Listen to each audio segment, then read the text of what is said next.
Fala, galera, continuando aqui a nossa brincadeira, olha quem a gente vai olhar aqui, ó, o ponto e vírgula. E aí, gente, veja o primeiro conceito. Separa elementos coordenados que já possuem vírgula. A verdade é que basta você entender que o ponto e vírgula só aparecerá em estruturas coordenadas. Em estruturas coordenadas. Ele jamais poderá aparecer numa estrutura subordinada.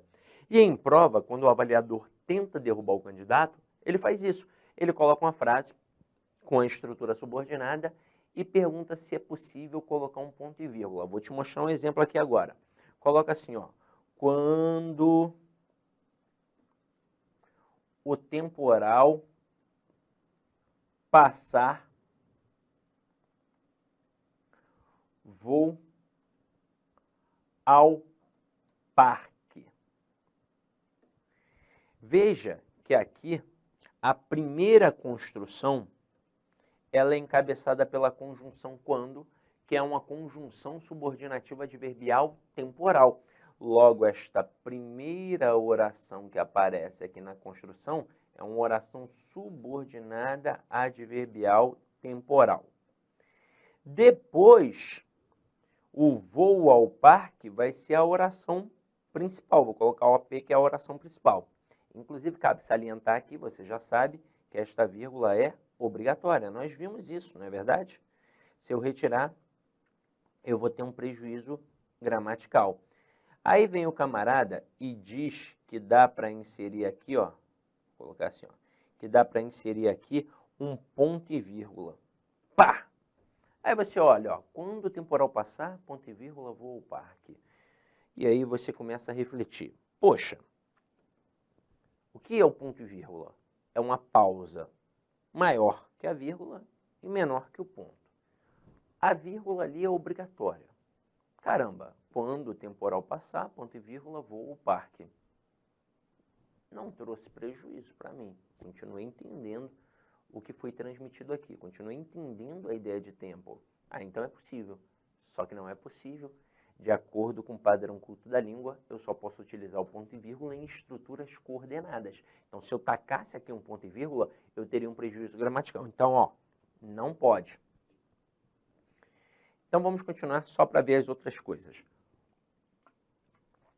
Pedro tinha fome. Eu sede. Aí, olha o que acontece aqui. É uma questão de escolha da pontuação para ficar mais claro. Veja que este ponto e vírgula aqui, ele está separando estruturas coordenadas. E essa vírgulazinha que apareceu aqui, ela é uma vírgula vicária. Ela evita a repetição do verbo, porque Pedro tinha fome e eu tinha sede. Agora, na sequência aqui, o ponto e vírgula é muito útil. Veja, estive na Bahia, vírgula, que é quente. Esta vírgula aqui está marcando uma oração subordinada adjetiva explicativa. Este aqui está fazendo referência à Bahia. E veja que essa expressão que é quente está explicando como é na Bahia. Então, aqui eu tenho uma oração subordinada adjetiva explicativa. Aí, na sequência, veio o no Paraná. E aí entrou o ponto e vírgula. Por que não a vírgula? Para nós não confundirmos as estruturas coordenadas e as estruturas explicativas que são subordinadas.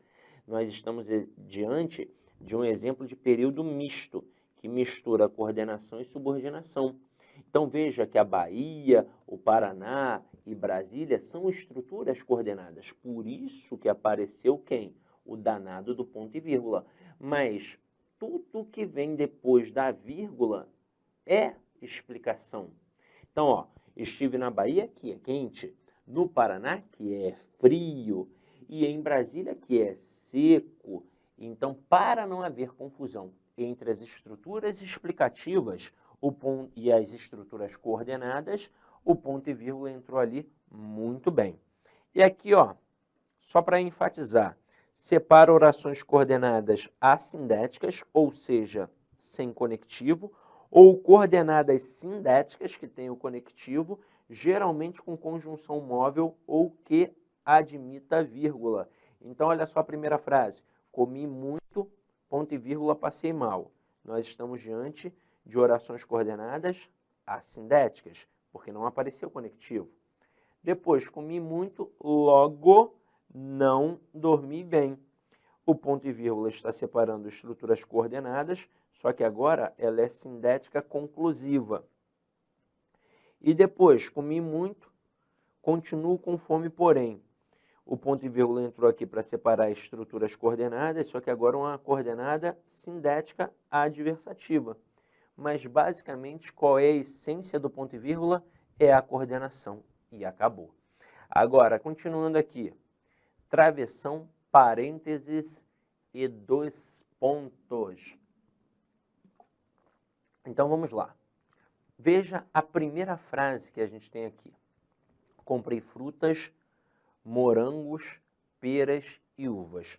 Você consegue perceber que existe a fruta e depois os morangos, as peras e as uvas? E aí você consegue perceber que as frutas aqui é um termo geral em relação a morangos, peras e uvas, que são termos específicos. Consegue perceber que frutas aqui é um hiperônimo e morangos, peras e uvas é um hipônimo? Caramba, Sidney, como assim?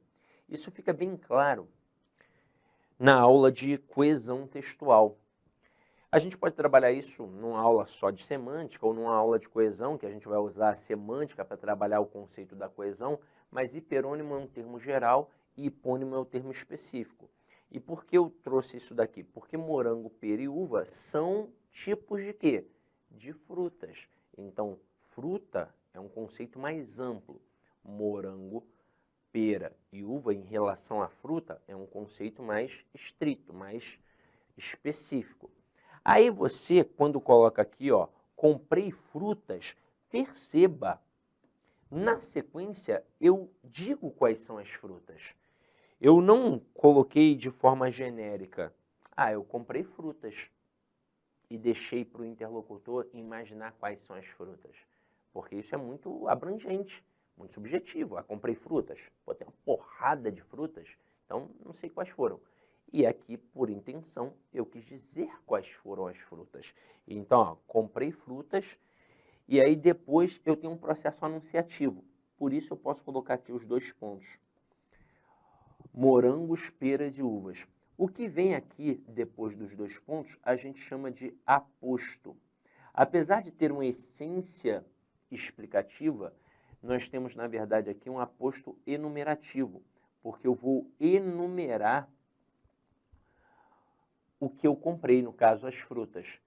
Morangos, peras e uvas. Eu coloco ali uma listinha do que eu comprei. Agora, quando eu coloco os dois pontos ali, anunciativos, eu não posso fechar esses dois pontos, porque os dois pontos não funcionam como as aspas ou como os parênteses. Quando a gente pensa nesse critério de pontuação, aspas abre e fecha. Eu não posso abrir e não fechar. Não vai fazer sentido. Da mesma forma, parênteses. Eu não posso abrir o parênteses e não fechar. São os dois únicos sinais de pontuação que necessariamente tem que abrir e fechar. Há outros em que eu posso abrir e fechar? Tem, mas não tem a obrigatoriedade. Agora, nas aspas e nos parênteses, eu tenho que abrir e fechar. Nos dois pontos, não tem como eu abrir dois pontos, fechar dois pontos. Eu abro com os dois pontos, mas eu fecho com um ponto ali, ó. Veja bem, eu vou fechar aqui com um ponto, tá? Tá aqui, ó, fechei com um ponto. Agora, eu posso pegar essa estrutura morangos, peras e uvas e colocar alguma coisa ali? Posso fazer isso? Eu posso, de alguma forma, fechar e abrir? Posso. Então, veja Vou até colocar a canetinha de outra cor para não confundir, vou colocar a canetinha vermelha. Eu posso pensar agora em parênteses e posso pensar no travessão. Só que aí é o seguinte, aqui o parênteses, né, os parênteses são os únicos que têm a obrigatoriedade de abrir e fechar quando a estrutura está no final. Essa estrutura morangos, peras e uvas, ela não está no meio intercalada, ela está no final. Então, se eu colocar um travessão, por exemplo, vou colocar o travessão. Eu tenho a obrigação de fechar o travessão? Não. A estrutura já está fechada com um ponto. Então, opa, tá vendo aqui, ó? Estrutura no final. Se eu colocar os dois pontos, é só os dois pontos e lá no final o ponto. Se eu colocar o travessão, idem. Eu vou colocar o travessão, não vou fechar lá no final o ponto. Acabou. Então, ó, resolvi a segunda estrutura colocando um travessão e aqui no final, ó, o ponto. Mas caramba, ainda tem os parênteses. Agora, você viu que eu falo parênteses, é uma estrutura plural? Por quê? Porque eu tenho que abrir e fechar de qualquer forma, independentemente de onde esteja a estrutura. Ah, mas está no final. Eu vou abrir e fechar. Então, eu vou colocar aqui, ó, comprei frutas, na terceira frase, abro parênteses, fecho parênteses e o ponto. É por isso que, de vez em quando, não só com os parênteses, mas também com as aspas, você recorta uma estrutura que finaliza em ponto. E logo depois finaliza de novo em ponto. Então você pode ter o ponto que finaliza a estrutura que foi recortada, aí tem as aspas, ou o final do parênteses ali fechando, e logo depois tem outro ponto, porque está fechando uma estrutura maior que tem ali uma menor que foi recortada. Agora, e se a estrutura estiver no meio? Está intercalada. Eu tenho algo antes, eu tenho algo depois, e a estruturazinha ali, que vai funcionar como um aposto, aqui no caso, no meio. Ou não necessariamente um aposto, eu posso ter uma estrutura intercalada. Eu posso colocar os dois pontos? Não, porque os dois pontos, ele só abre, ele não fecha. Mas se a estrutura está intercalada, eu tenho que abrir e fechar necessariamente. E aí não cabe mais os dois pontos. Aí agora cabe os parênteses, mas agora também cabe o travessão. Eu posso abrir e fechar. Eu posso ter um travessão duplo. Então vamos lá, ó. Primeiro com os parênteses, que é mais fácil. Abri e fechei. Então, ó, comprei frutas. Morangos, peras e uvas para mim. Agora o travessão. Comprei frutas. Coloco o travessão aqui abrindo. Morangos, peras e uvas. Coloco o travessão aqui, ó, fechando. Para mim. Vou colocar aqui frases 4 e 5. Tudo certinho, tudo ok. Agora, nas frases 6 e 7, olha o que vai acontecer. Depois da estrutura intercalada, ainda vai aparecer uma vírgulazinha. Mas por quê? Tem a ver com a estrutura intercalada? Não. Tem a ver com a estrutura subsequente. Porque na expressão que vem depois, haverá uma explicação, não da estrutura intercalada, mas da estrutura antes da intercalação. Então vamos lá, aqui, ó. Comprei frutas, abro parênteses, morangos, peras e uvas. Olá, meus amigos! Inicialmente eu peço licença a vocês, pois interrompi os seus estudos, mas esse vídeo é um vídeo promocional da Lá Concurso, é um vídeo para você se deparar aqui com o nosso site. Se você quiser assistir o final desse vídeo, se você quiser assistir o PDF, quer fazer o curso completo, ponto a ponto do edital, super atualizado, enxuto, eu convido você a se matricular no nosso curso, tem um link aqui embaixo, o investimento apenas R$ 119,90. Para de reclamar aí que eu cortei o vídeo, cara, vai lá, tira o escorpião do bolso. Ah, não tenho, mentira, não acredito nisso, R$ 119,90, esse curso fabuloso aqui da Lá Concursos, o melhor custo-benefício do mercado, ali você vai encontrar, tá certo? Todo o conhecimento necessário e suficiente para você ser aprovado no concurso da Guarda Civil. Só depende de você. E ainda, você tem ainda a nossa metodologia do Personal Coach, que é o estudo e regime de metas. Bacana? Vamos lá, vem estudar com a gente aqui na Lá Concurso. Forte abraço, fique com Deus. Tchau, tchau.